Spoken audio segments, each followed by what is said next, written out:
Welcome back, everyone, to another deep dive. Today, we're heading to the heart of Silicon Valley, Okay. to Palo Alto, California, back in 1973. Wow. Now, this is a place you probably associate with, cutting-edge technology and innovation and Absolutely. like the promise of the future. But Yeah. this story Right. has a very dark turn. Indeed.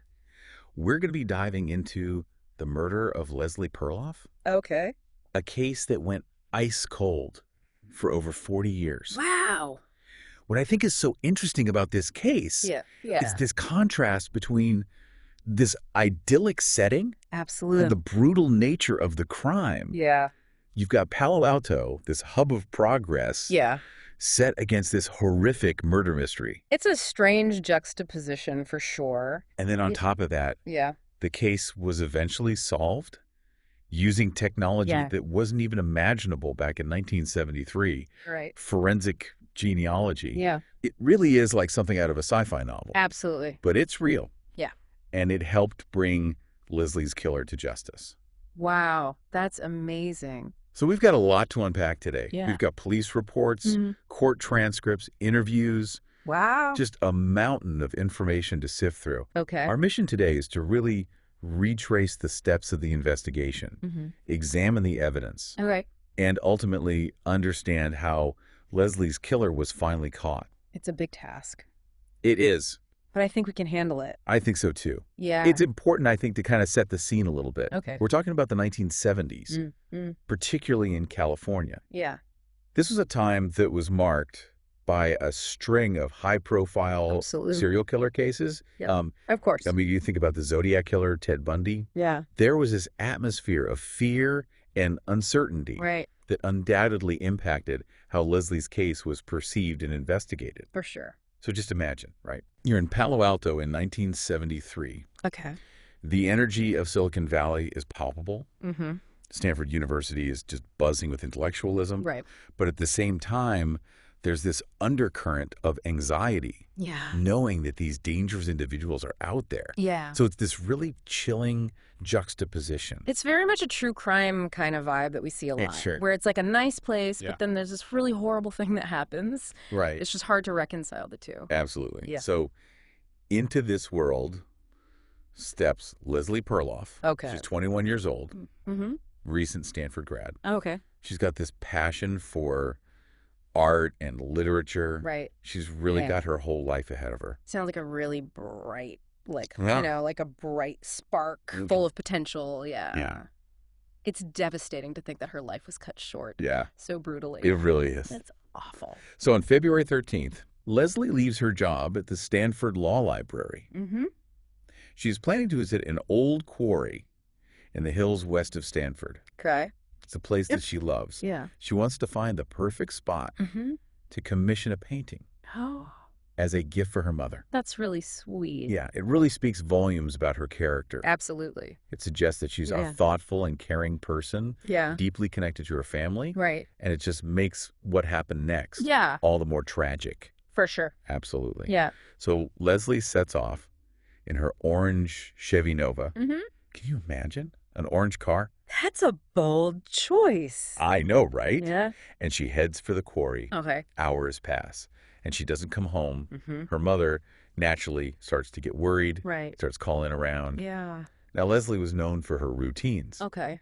She would always let her mother know if her plans changed. Yeah, that makes sense. So this consistency is really what immediately raises red flags Right. when she doesn't return. It's that deviation from the norm. Yeah, Yeah. exactly. That really signals that something is wrong. Right. Yeah. So around 10 p.m., Okay. a police officer on patrol Mm-hmm.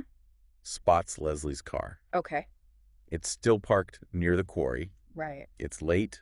The area's deserted. Yeah. Something's definitely off. That's suspicious for sure. Yeah. Yeah. So he checks the car. He finds it unlocked. Okay. Sees a pair of women's shoes inside, Mm-hmm. but there's no Leslie. Right. He returns around midnight.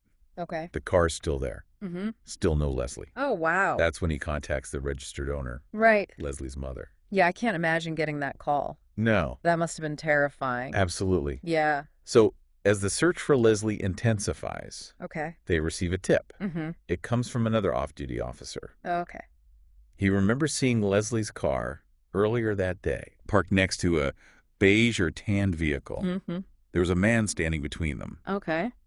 But unfortunately, it's a very vague description. Yeah. There's no license plate. Yeah. And it really leads nowhere. It's like a little breadcrumb, but not enough to really follow. It's so frustrating because it's like you get this glimmer of something, but it's not enough. Right. It's like having a puzzle with missing pieces. So sure. Right. Yeah. So the investigators bring in Leslie's car, hoping that forensics will turn up something. Right. You know, fingerprints, fibers, anything. Yeah. But remember, this is 1973. Uh-huh. DNA analysis isn't even a glimmer on the horizon at this point. Yeah, that was a long way off. Yeah. Yeah. So the initial examination doesn't really reveal any solid leads. It's just crazy to think about how far we've come. Yeah. Like, if they had the tools that we have now, back then, it would be a completely different story. It would be a completely different story. Yeah. So the next day, the search takes a really grim turn. Okay. A sheriff's deputy in a helicopter spots a body in the quarry area. Okay.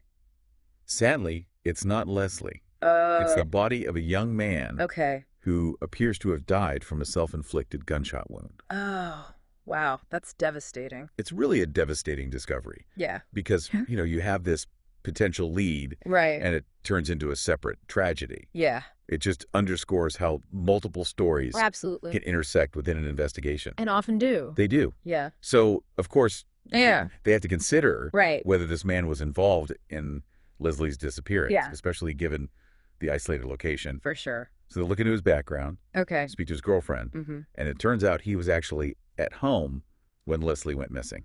Okay. Another dead end. That's so frustrating. Incredibly frustrating. Like every step forward, it seems like they hit another wall. Exactly. Yeah. The search for Leslie continues, but by now the worry has turned to dread. Right. Then, on February 16th, 3 agonizing days after she vanished, a mounted deputy makes a horrifying discovery.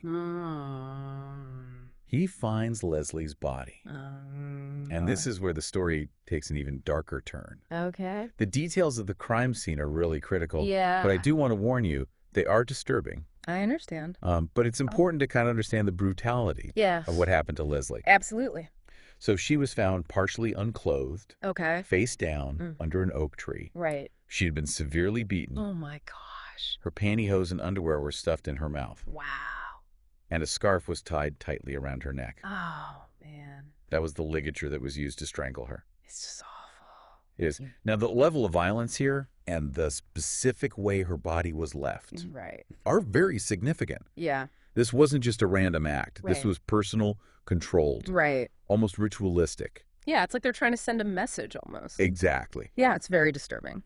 And there's another detail I'm going to point out that will come into play later. Right. Her rain boots were removed and found some distance away from her body. Okay, that's interesting. Yeah. Yeah. So the autopsy confirmed that she had been brutally beaten and strangled. Yeah. But there was no evidence of a completed sexual assault. Okay. So this raises a really crucial question. Yeah.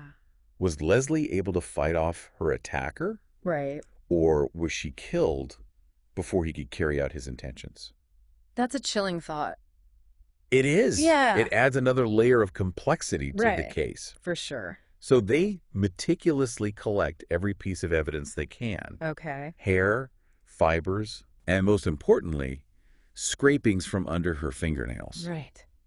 At that time, their best hope was blood typing. Okay. This is the most advanced forensic tool available. Yeah. It's hard to believe now. It's incredible how far we've come. I know, right? Yeah. So you have this seemingly idyllic town, Yeah. this promising young life, brutally cut short, Right. a crime scene that screams violence and control, Yeah. and just a mountain of unanswered questions. It's a lot to process. It is. Yeah.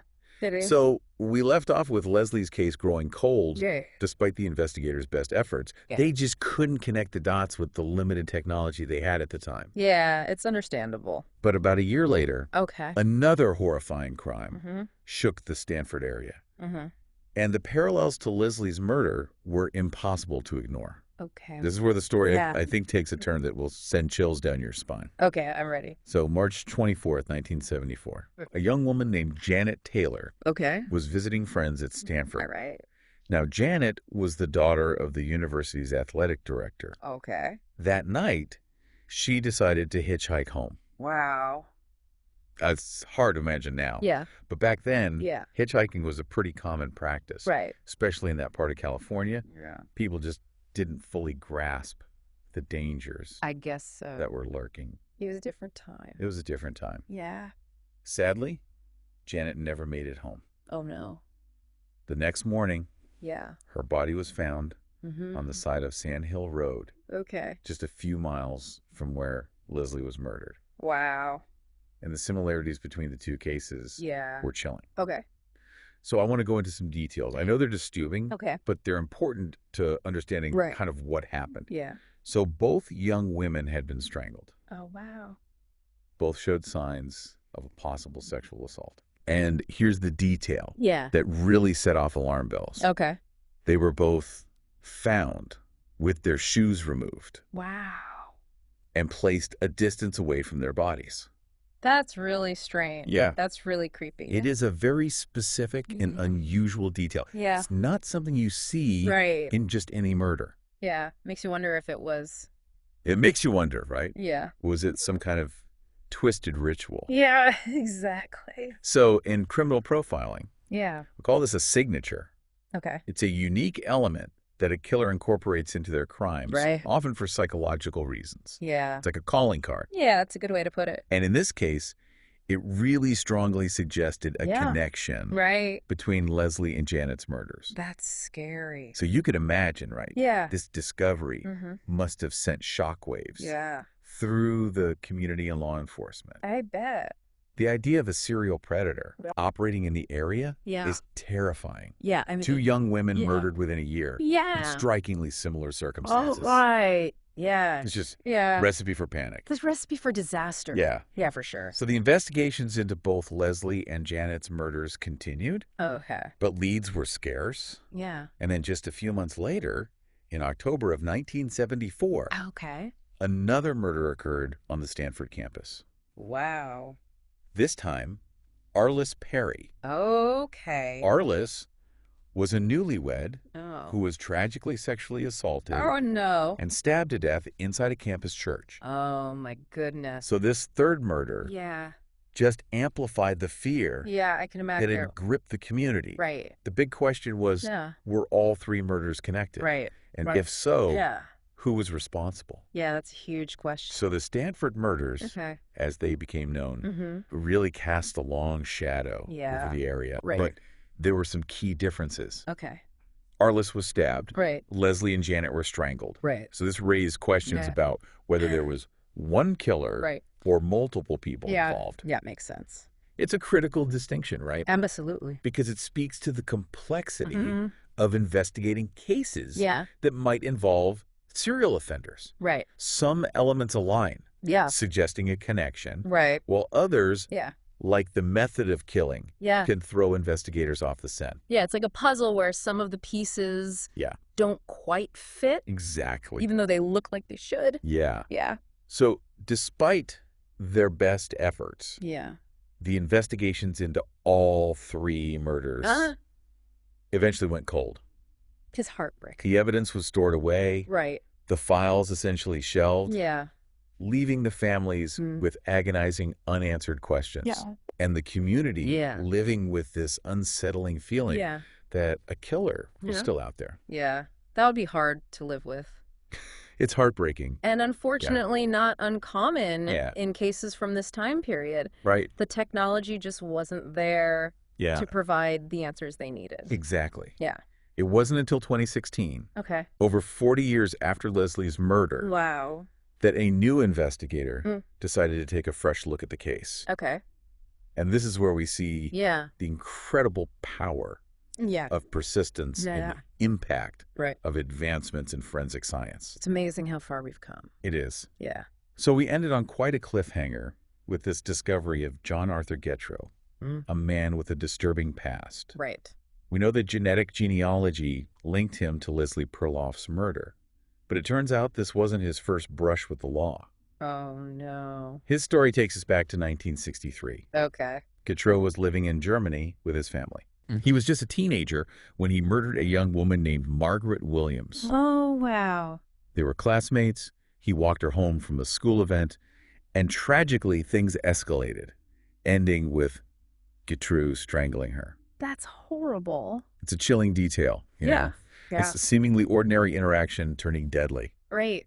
And this wasn't just, a youthful mistake. Yeah. He was convicted of Margaret's murder. He was? Yes. Wow. He was sentenced to 10 years. Okay. But because he was a minor at the time, he was released after turning 18. Oh, wow. He returned to California. Right. And just a year after Leslie's murder, he was convicted again. Oh, my gosh. This time for the sexual assault of a 17-year-old girl in Palo Alto. Wow, so there's definitely a pattern here. Absolutely. Yeah. His actions really revealed this pattern of preying on young women in vulnerable situations. That's terrifying. It's terrifying to think he was out there living this seemingly normal life while carrying the weight of these horrific acts. It's chilling, yeah. And that's what makes the use of genetic genealogy in this case so important. Absolutely. It brought a ghost from the past back into the light, exposing this pattern of predatory behavior that had gone unchecked for far too long. Yeah. It's like justice finally catching up with him. Right. It's amazing. So investigators now had their prime suspect. Oh, okay. But they needed concrete evidence to link Gautreaux to Leslie's murder. Right. They couldn't just show up and accuse him based on his past or a DNA match from a distant relative. Yeah, they needed his DNA. They needed his DNA. Okay. And they had to be smart about it. Right.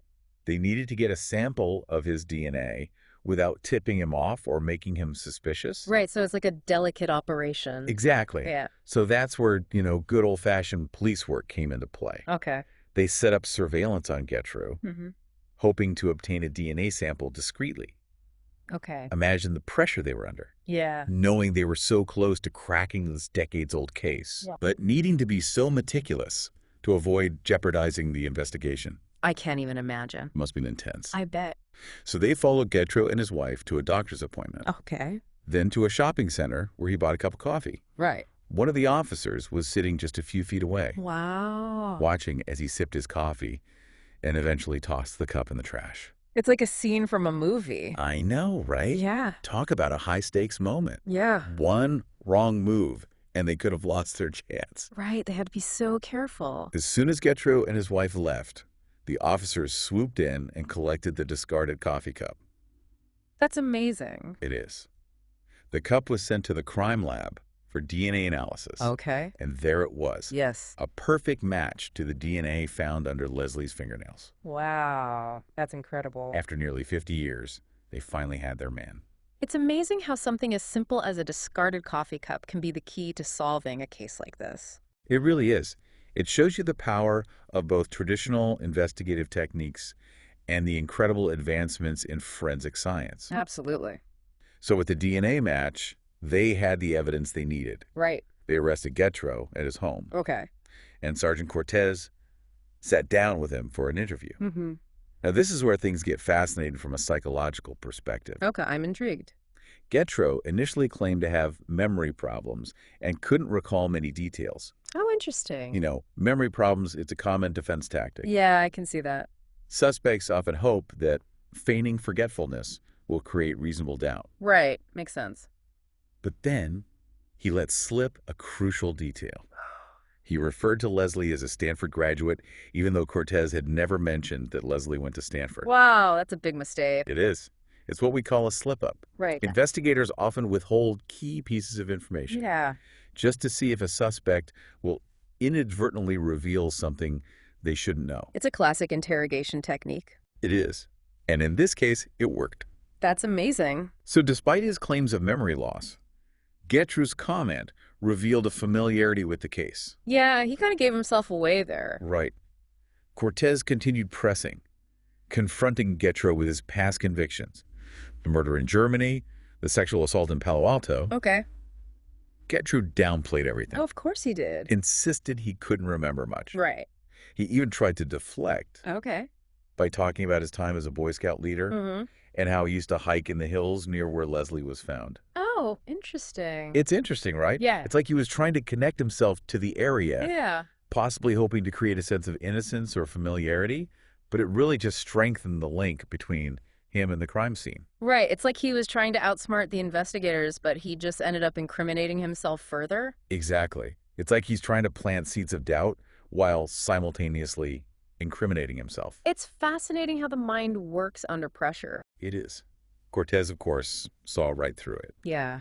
And finally, he revealed the DNA evidence. Okay. Telling Getro that his DNA was found on Leslie's body. Wow.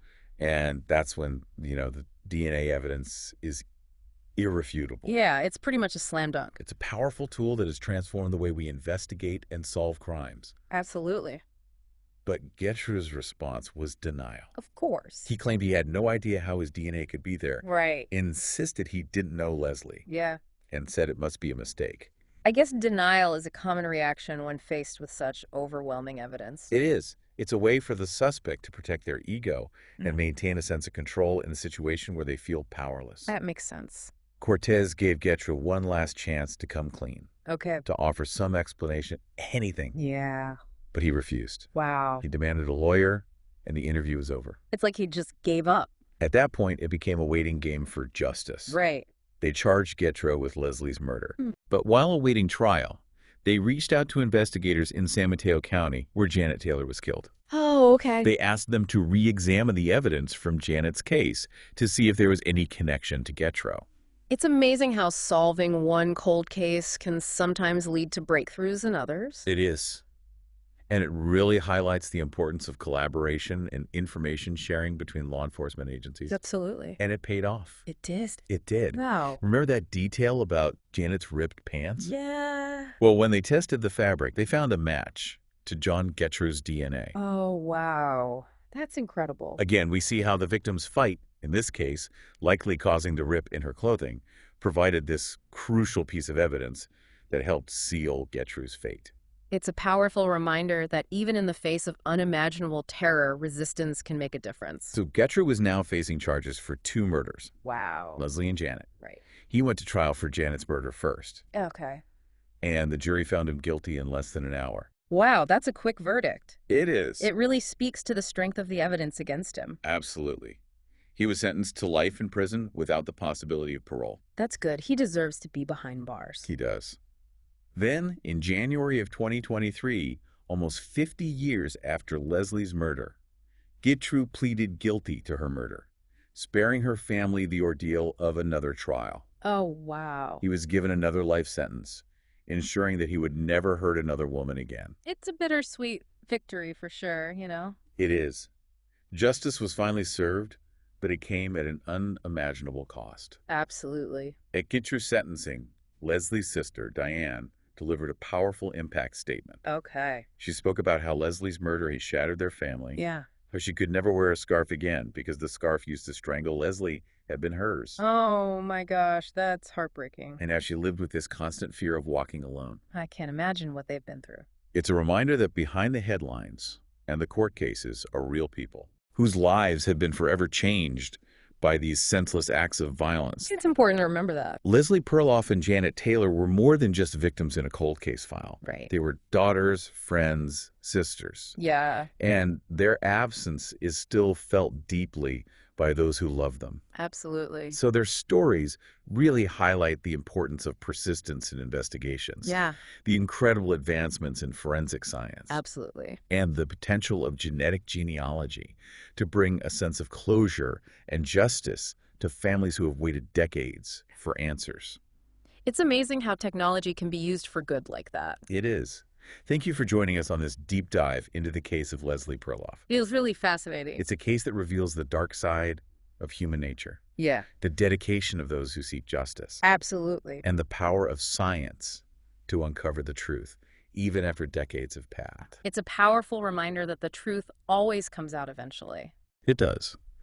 We encourage you to learn more about Leslie and Janet's cases and the ongoing efforts to solve cold cases across the country. Yeah, that's a great idea. Until next time, stay curious. Bye, everyone!